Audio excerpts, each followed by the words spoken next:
Gerak lah pula. Dah. Okay. Let me start with a story. A few years ago, I met a refuge who had lost everything, his home, his family, his country. On paper, he was just a number of statistics. But when he told me his story, suddenly he was he wasn't a number. He was a human being with dreams, fear, and hope. And that's the thing about stories. Facts inform us, but stories move us. They change the way we see people and sometimes the way we see the world. Exactly. Neuroscience even show that when we hear stories, our brain release oxytocin, the same chemical that builds empathy and trust. In other words, story literally rewire us to care. And think about it. Every major shift in history has been driven not just by facts, but by stories.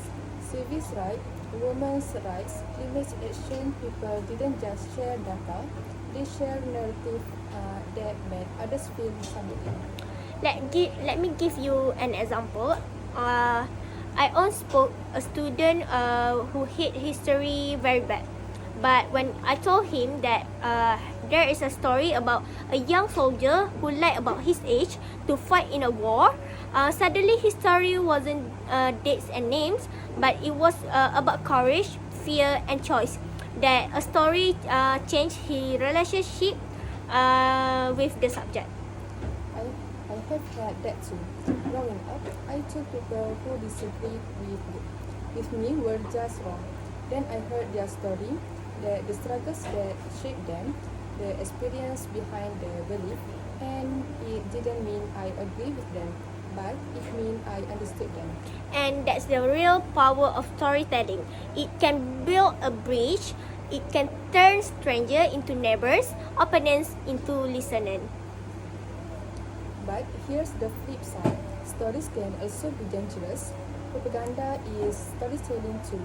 Narrative can divide, manipulate, even justify harm, which means storytelling is powerful, but it's also a responsibility.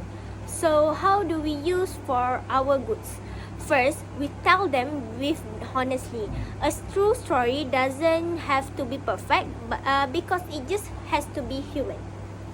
And second, we listen, because sometimes the most transformative story isn't the one we tell, but the one we hear. When we open ourselves to other people's stories, we allow our own perspective to expand. We realize that our truth isn't the only truth. In the end, stories aren't just entertainment, they are empathy machines. They are the way we step into another life, if only for a moment. And in a world that often feels divided, maybe what we need aren't more arguments or more data, But more stories. Stories that remind of our shared humanity. because when we tell a stories, we don't just change mind, we change hearts, and when we heart change, perspective follow.